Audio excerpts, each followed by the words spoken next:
Natureza jurídica. É fato que sempre que nós pegamos uma doutrina para ler, é muito comum e até mesmo necessário existir um tópico sobre aquele instituto que você está estudando, trazendo natureza jurídica, obviamente daquele tópico, daquilo que você está lendo, se aprofundando, e que irá explicar a natureza jurídica daquilo que você está pesquisando. No entanto, é muito comum e até mesmo um vício estudantil, nós estudarmos o que vem a ser a natureza de tudo quanto é instituto, mas a gente não sabe o que é natureza jurídica. Eu estudo a natureza jurídica de X, eu estudo a natureza jurídica de Y, mas eu não sei o que é natureza jurídica. A natureza jurídica é um conceito que busca explicar o princípio, a essência, eu gosto muito dessa palavra, a essência, a composição daquele instituto que você está estudando.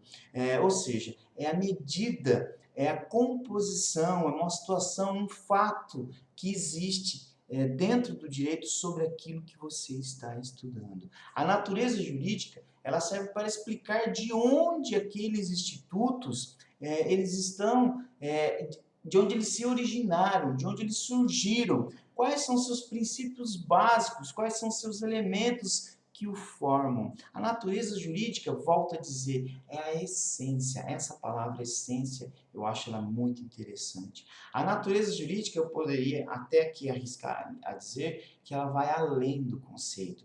Por exemplo, a natureza jurídica dos alimentos. O conceito é que eu utilizo os ensinamentos de Orlando Gomes. A natureza, o conceito de alimentos por Orlando Gomes são prestações para a satisfação das necessidades vitais de quem não pode provê-las por si, tendo por finalidade fornecer a um parente, cônjuge ou companheiro o necessário à sua subsistência. Esse é o conceito.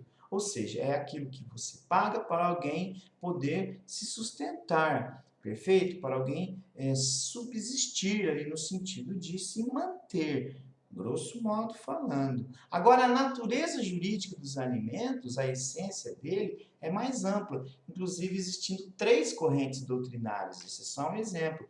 No caso dos alimentos, por exemplo, tem uma corrente doutrinária que diz que os alimentos eles são um direito pessoal extrapatrimonial, porque os alimentos não têm um interesse econômico, você não visa aumentar o patrimônio daquele que você paga, do alimentado, daquele que você paga os alimentos. A segunda corrente doutrinária entre as 3 já é totalmente oposta. Ela defende que os alimentos eles possuem esse caráter patrimonial e não extra patrimonial. Por quê? Por ser pago em dinheiro, o proveito econômico patrimonial não estaria afastado.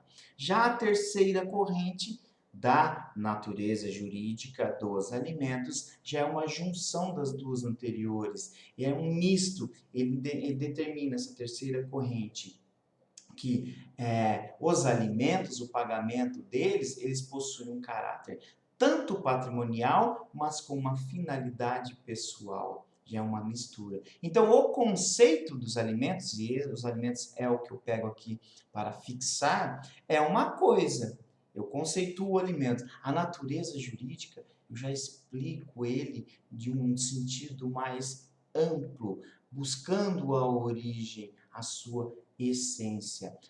É comum, é normal e até mesmo necessário muitos, se não quase que todos os institutos jurídicos que nós estudamos possuir esse tópico, natureza jurídica. Não se esqueçam, não adianta você estudar o que é natureza jurídica sem saber o que é natureza jurídica. A natureza jurídica de um instituto é uma coisa, mas o que é natureza jurídica? Abração.